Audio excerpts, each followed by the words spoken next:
What's up, guys? Max here, back with a special episode of the ScuttleButt Show, and today we're going to be reacting to 6 Days in Fallujah, the new gameplay trailer that just came out. Now, if you haven't seen it, I did a reaction video to the original 6 Days in Fallujah trailer, which you can check out right here, which quickly and unexpectedly became the most viewed video on my channel. A little background on me. My name is Max. I'm a Navy veteran, did almost 14 years in the Navy and 5 deployments, 3 of which were to Iraq and Afghanistan. I was in Iraq in 2015 during the height of the ISIS conflict, and I kind of bounced around all over the country while I was there during that deployment. So that first video, like I said, became the most viewed video on my channel, and it started to get a lot of comments like these and all these. So one thing I noticed is that this game drew a very powerful and mixed reaction from a lot of you. A lot of you said you can't wait to play the game. You're hoping it's going to be a realistic telling of the events in the second Battle of Fallujah. And a lot of you said that this game should be not coming out at all, should be banned, should showcase the war crimes of the United States, including the use of white phosphorus against civilians. And I even had people commenting that they were from Iraq and either are excited to play this game or don't want to see this game come out. Some comments were saying things like, imagine if a game came out in Iraq about killing Americans. How would you feel about that? Point taken. So I want to dig into and talk about this white phosphorus being used against civilians in Iraq thing for a second, because it does seem to be one of the key points of this game that's in contention when people talk about whether this game should or shouldn't be released and how controversial it is. So a little background on the second Battle of Fallujah. It's called the second Battle of Fallujah because the first Battle of Fallujah took place after the Blackwater contractors, the 4 gentlemen who were working for Blackwater, were killed and their bodies hung from a bridge in Fallujah, and a lot of that was seen around the world on the news. I will not be showing any of that on the channel. The United States went in and fought against the insurgents there, and that battle ended relatively quickly after a little over a month, I believe. The time from when that ended to the second Battle of Fallujah was when the militants fortified Fallujah, gathered weapons, gathered resources, and their numbers increased up to, some estimates say, 3,000 fighters. So the second Battle of Fallujah begins, and it was the bloodiest battle that the Marine Corps has seen, the worst urban combat that the Marine Corps has seen since Vietnam, and was the bloodiest and most violent conflict of the entire Iraq War. In the days leading up to this, the United States dropped leaflets, pamphlets, over 1 million of them, saying everyone needs to leave, there's about to be a battle, any adult or person over the age of 12, male seen in there, will be shot on sight. There is a battle coming. Civilians must flee. And estimates assess that 70 to 90% of civilians were able to leave Fallujah before the battle started. It is, I'm sure, certainly true that some civilians were not able to leave for one reason or another, including being held there hostage by the militants. It was a common tactic for militants to use civilians as human shields or to prevent the United States from being able to call airstrikes or other strikes on buildings because of the civilian casualty problem. Now, the deal with white phosphorus. White phosphorus was said to be used against civilians in Iraq during the second Battle of Fallujah. There was even a documentary made about this called Fallujah, the Hidden Massacre, detailing the events that they say were Americans using white phosphorus against civilians in Iraq. The United States claims it never did this, saying it only used white phosphorus as an incendiary, an illumination tool, or as a weapon against insurgents to clear buildings and strongholds. White phosphorus, a little background on what that is. It is a highly incendiary chemical that when exposed to oxygen burns and does not go out. It sparks and it blasts flames in all directions, and once it's on you, it's sticky, so it'll burn right through your clothes, right through your skin, and it's hard to get out. And really the only way to put the fire out is to smother it from oxygen, because it uses oxygen as its primary source of fuel, and then burns and burns and burns, and it burns at thousands of degrees Fahrenheit. It'll burn through anything pretty much. Like I was saying, it's commonly used as an illumination source. It's used to get through buildings, and it's used as an irritant, so it can be used to clear out buildings and get people to leave an area because the smoke and the fire are too much for people to handle being around. Now, the idea of it being used against civilians is complicated. Now, there's always an amount of civilian casualties that are expected when you're at a war. A war is a horrible thing. A war brings out the worst of humanity. And a lot of times what insurgents will do is they will use civilians as human shields, and they will fill buildings that they are using as strongholds with civilians to prevent the United States and coalition forces from attacking that building. A lot of times it's difficult to know exactly how many civilians are where when dealing with an insurgent force. And so in this regard, it's possible, seemingly most likely to me, that civilians being killed by white phosphorus by the Americans were unfortunately caught up in the battle against the insurgents and we're in the same buildings, we're in the same areas. I highly doubt, and I don't personally think, that the United States targeted civilians with white phosphorus. It doesn't make any sense. White phosphorus is not explicitly banned as a weapon. It can be used as a weapon, but there's a concept in the Geneva Conventions and the law of armed conflict about proportion of suffering versus gain. If there's enough gain to be made, weapons that cause more suffering can be used if from a military perspective it's tactically sound to do so. I know that that sounds horrible, but this is the nature of war. And if you can't handle the nature of war, then maybe you shouldn't be watching videos like this or joining the military. I'm sure a lot of these comments were from people who don't actually know what they're talking about at all and just want to stir up some trouble. And there are people who have all different sides and all different takes and all kinds of things. I like to take a very balanced take, and I do appreciate the fact that civilian casualties are a horrible part of war. It is heartbreaking. I think about civilian casualties all the time that I've experienced when I've been on deployment, and a lot of those are just unavoidable, and a lot of those are directly a result of insurgents' actions that really leave no other alternative than experiencing civilian casualties. White phosphorus is also not to be used against civilian targets, but this is complicated. Let me explain this to you really quick. A civilian target can turn into a military target. Anything can be a military target. Let's say, here's an example. Here's an extreme example. There are insurgents. They've ran into a mosque. A mosque is a civilian religious building that is usually not targeted by Americans to be destroyed. But if insurgents stronghold inside of a mosque and they're shooting at Americans and Americans are pinned down, now insurgents are using that as a fortified stronghold to pin down Americans with fire.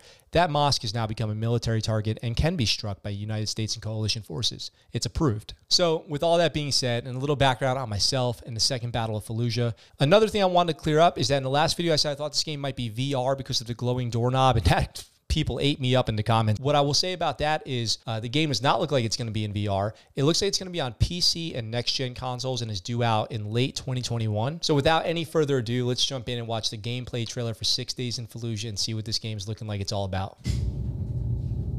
My name is Jason Kyle. Wait a second. Is that game graphics? I actually, right off the bat, like it's the very beginning of the trailer here, and I'm actually looking at this and I'm like, is this real or is this 3D? I think this is 3D. This is incredible. That looks really, really realistic. Sergeant with Lima Company, 3rd Battalion, 1st Marines. On November 9th, 2004, I entered the city with 12 Marines plus myself. And by November 13th, I was down to 4 Marines and myself. Wow. So that's unbelievable, those losses. So there were upwards of 100 Americans and coalition forces killed and almost 600 wounded during the Battle of Fallujah, second Battle of Fallujah, which did start in November of 2004. 6 Days in Fallujah recreates stories from the battle based on eyewitness accounts. One squad has already walked down this alley, so we're just like walking down pretty confidently, and like these guys just open up. There's one in the alley! There! So I'll just say here, I don't think this is intentional, or maybe it is. Maybe it is intentional, but if you look there, what he did was he came around a corner and an insurgent popped out, and what did he do? He shot, moved, and communicated. So shoot, move, communicate is the order of operations here, and that's what they did. So he shot, he moved behind cover after first engaging the enemy, and then he communicated where the enemy is. I think that's a really good take on combat tactics. I got you. Alley looks clear. Go right. On it. Watch out! Suppressing fire! That was the go command. One tap issues orders to your team based on what you're pointing at. So it looks like you can be a fire team leader, so you can be in charge of a little squad as you move through an alley here. Now, one thing that's not very realistic about video games ever and is so different in real life, and I'm sure, I mean, I'm already seeing it, so I'm sure it's going to be really, really present throughout this trailer here, but I want you guys to know, there's this expression in the military, don't run to your death, don't sprint to your death, okay? If you're running across a big open area in a straight shot, we call that the Medal of Honor run. So there's always a lot of that in video games, because in video games you can get shot a couple times, take a health pack, and you're good. But things tend to develop a lot more slowly when you're walking through a street here like this. Like once you take fire, you're going to figure out what's going on. You're probably not going to run out into the street and just start moving on this building in 2 seconds like that. Pin enemies in place with suppressive fire while you flank.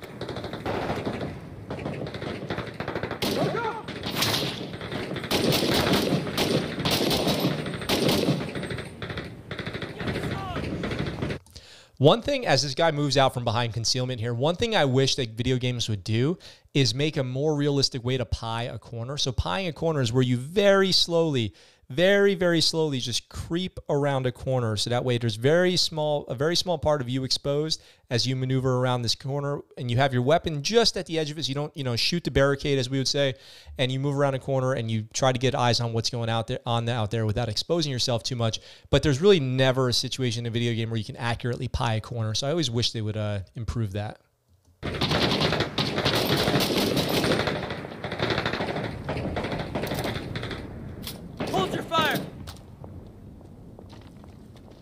You know, you might think a lot of, and this is what I thought too, people, it's kind of interesting. Insurgents, Al-Qaeda, ISIS, Taliban, they're like goons in a Batman movie where they just run around seemingly unconcerned with their own mortality, and they'll run out into the open, get shot, and it's almost like they really had never taken the time to consider that might happen. They just don't care at all. They just keep coming. They're infinite in numbers. It's like they're respawning back there, and they just seem to not have feelings at all about getting killed. So they'll just run out into the open without thinking about it at all and just get shot. So I always thought that was so weird. Order your team to stack on a door. Breach it! Open the door! On it! The go Nice. command makes it as easy to direct your team as it is to fire your weapon. Go, go, go!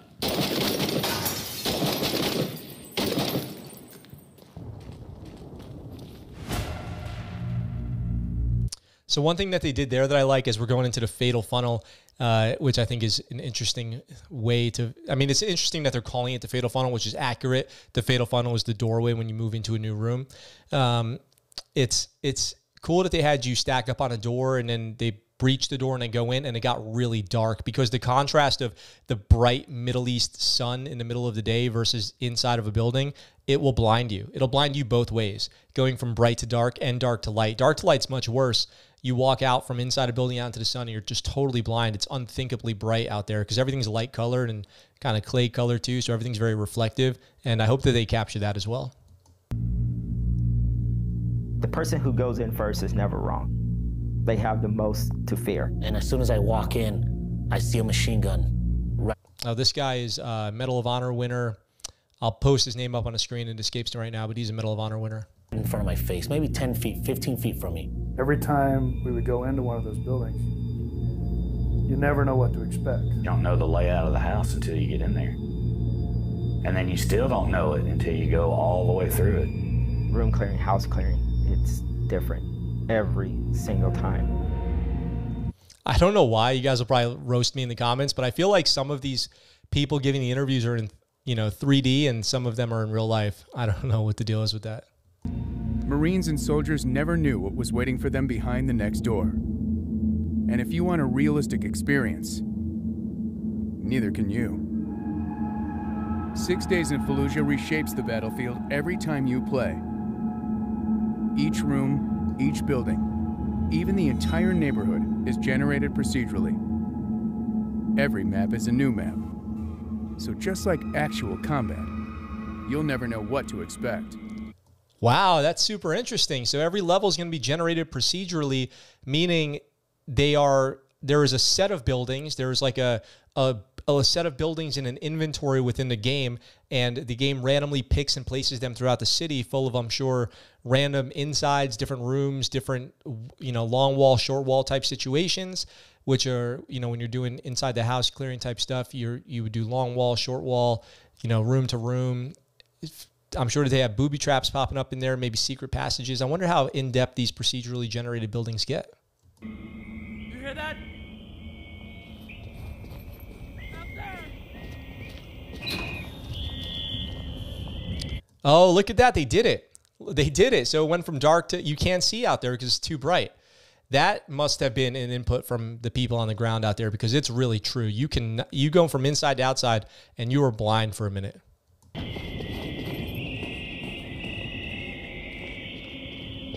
Watch that door! Yep! You're covered.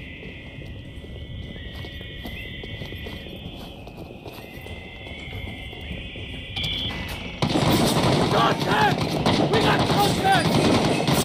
You know, a lot of times this is how it would be for people clearing houses out there. There would just be people with guns trained on a door, and as soon as the door opens, they open up on it with machine guns from fortified positions, from hiding behind barricades. That was one of the most deadly scenarios, was going through doors. Get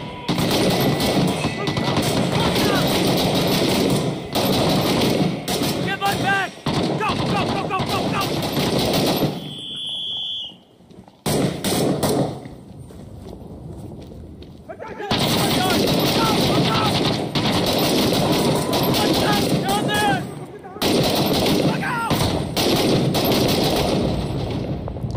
So obviously there's a slight bit of unrealisticness, if that's a word, to that scene, because they're taking rounds and they're, you know, shooting over the edge there, and they're just getting hit and they keep moving like unaffected by taking rounds. And that's just one thing about the aggressiveness of video games that's different between that and real life, where taking on 3 insurgents in real life might be a major operation, 3 barricaded insurgents, whereas here you run through probably 50, 60, 100 each level of the game you play, I bet. My son, he had his first birthday while we were in Fallujah. I wanted to take a picture. So I wrote "Happy Birthday, JJ" on a piece of cardboard, and I held it up. That was the most difficult day I had there. It dawned on me, it's like, I can't die on my kid's birthday. And that's all I thought about all day long, was dying on my kid's birthday. Let's do this! Go here. You clear? I wonder if friendly fire exists in this game. I wonder if you can shoot your teammates if you accidentally, you know, put one in their back, if they'll go down. I'm curious about that. On me! Let's do this. I got this one. Clear. Room's clear.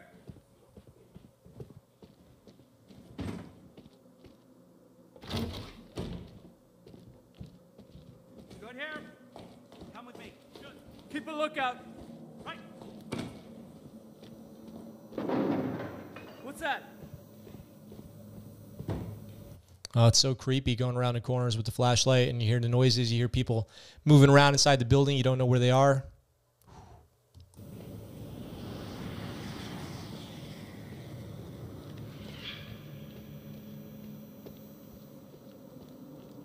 On our left! Who's there? Step out! Salim, Nefsik! So this is actually really common, to go into a building and there's people hiding. You go into a building, you kick in a door, and it's full. There are people in there, but they're hiding. Now, these people could be wearing S-vests or suicide vests. They could have weapons. The room could be booby-trapped. They could have been forced to go in there with suicide vests on by Al-Qaeda. There's an infinite number of scenarios that could be taking place here. They could have kids. They could have wounded. And you have to make an assessment of what's going on inside there pretty quickly. Think, you know, you have this Marine, you're amped up, you know, you got all this adrenaline going through, you kick that door down, and it's like family of 4. And I'm talking to the dad, I'm like, dude, like, why are you still here? And he's like, عن طريق التلفزيون طلع بوقتها هذا اياد علاوي كان رئيس الوزراء قال ابو مصعب الزرقاوي موجود في الفلوجه وراح احنا نهجم وناخذه. فلذلك الفلوجه نقدر نقول من بدايه العمليات طلعوا. وعائلتي وعائله ابويا الله يرحمه طلعت. فابويا بقى راد يبقى قال ما اطلع. تعرف اهل الفلوجه القدماء يعني هاي بالنسبه لهم عار بانه يطلع محتل جاي ويطلع من. قال ما اطلع هذا ابقى. قال اموت هنا يابا اطلع قال ما قلت له لا عاد اني وين.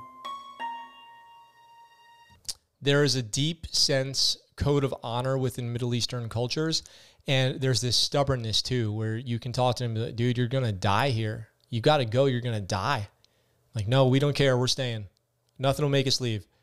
You guys come do whatever, kill us, doesn't matter. They'll kill us. We're not leaving. God, you know, God willing, inshallah, we're staying.